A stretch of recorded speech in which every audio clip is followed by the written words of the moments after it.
Chinese social media has been buzzing with indignation over a report on the state broadcaster CCTV about what's happened to 500 pupils at the Changzhou Foreign Languages School in the east of the country. The students have developed illnesses from coughs and rashes to leukemia. Some people are linking the illnesses to the extension of the campus to the site of several former pesticide plants. Kerry Allen is our Chinese media analyst at BBC Monitoring. I spoke to her and she told me more about the TV programme that sparked the anger. It mentioned that hundreds of students had fallen sick.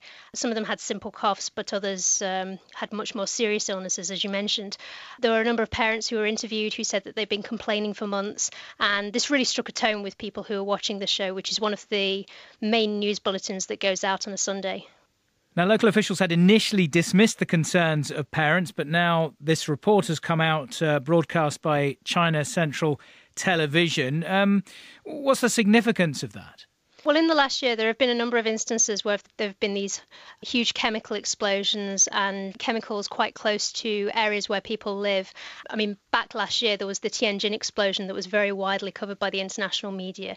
And there's been this large campaign now for the best part of a year for China's authorities to try and prevent people from being surrounded by these hazardous materials. So this sensitivity has meant that the government has wanted to clamp down on discussion about this, but the discussion has really taken off on social media because there are children involved, and from there it's become a huge talking point.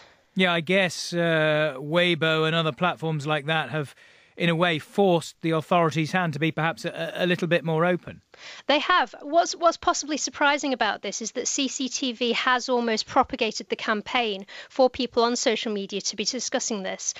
On Sina Weibo, you have a moderator of a trend, and CCTV shared their report from Sunday TV.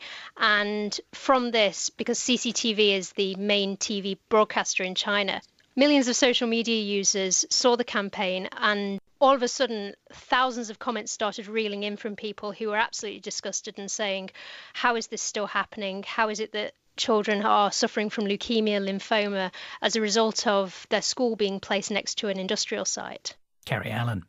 The Indian government has said the country shouldn't try